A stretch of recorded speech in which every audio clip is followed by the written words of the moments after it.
Greetings and welcome to another video commentary on Catholica.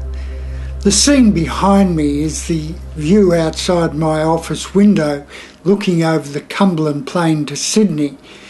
It's a bit hazy today, but on a clear day you can see the city of Sydney in about the centre of the picture right on the horizon. A few weeks ago Tom McMahon raised the question in his commentary of what we should do when the salt has lost its flavour.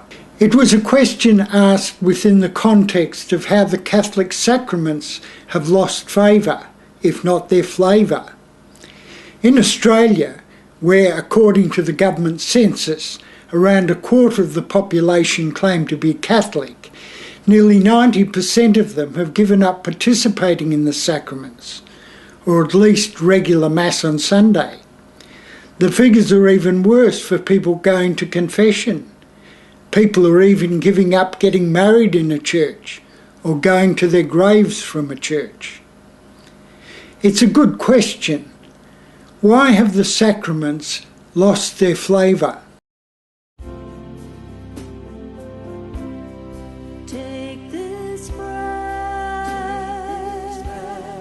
Another of our regular contributors from the other side of the Pacific, Brother Tom Draney, who lives in Florida, suggests the sacrament of the Eucharist might be revived if we turned every meal into a Eucharist.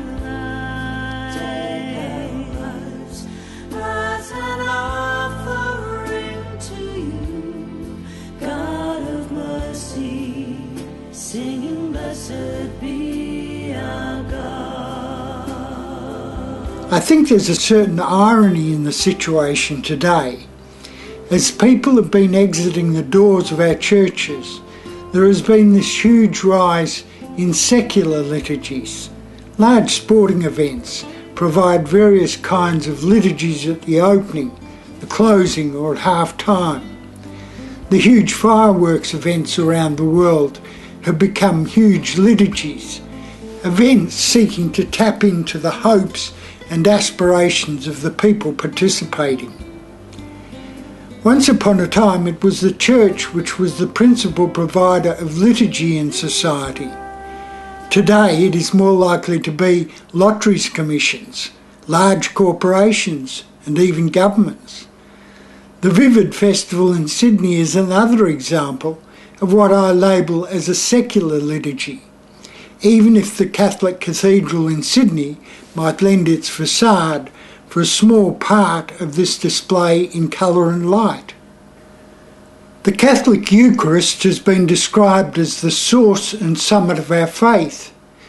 Self-evidently, a lot of mature Catholics seem not to be convinced of this today. Personally, I think we human beings crave ritual, rubric and liturgy in our lives.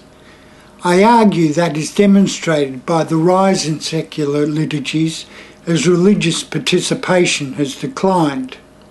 The question I want to open up in this commentary is whether we're finished with sacraments, at least as we've known them. Personally, I think one of the major reasons for the decline in people participating in or using the sacraments is that many no longer believe in the magic that was associated with the understanding of the sacraments taught to our parents and in the earlier history of the Church. By participating in the sacraments, we were assured God would be pleased. He would look after us. Magic, in the form of grace, would be showered on us from somewhere up above the clouds in a place called heaven. Many are no longer convinced.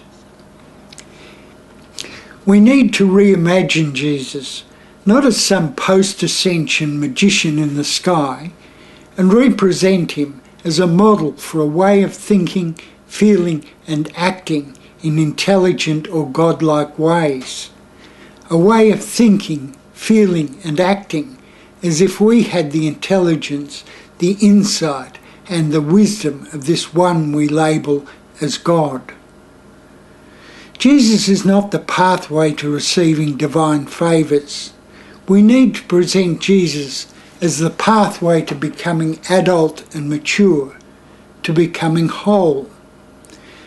Of course, none of us can ever become God, but I argue lurking in every single one of us is some picture of the ideal person we would like to be, and the ideal place where we would like to live, or put another way, of the ideal society, community or family we'd like to belong to.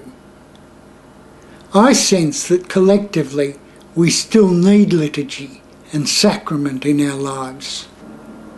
The question is, have the sacraments we're all familiar with outlived their usefulness? Or is it merely our understanding of what they're meant to do for us which has lost its flavour? Please join our conversation and share with us your thoughts. And thank you for listening, and thank you for all your support that has been so essential in helping us establish Catholica and build it to this point. In a couple of months, we will be celebrating our 10th anniversary.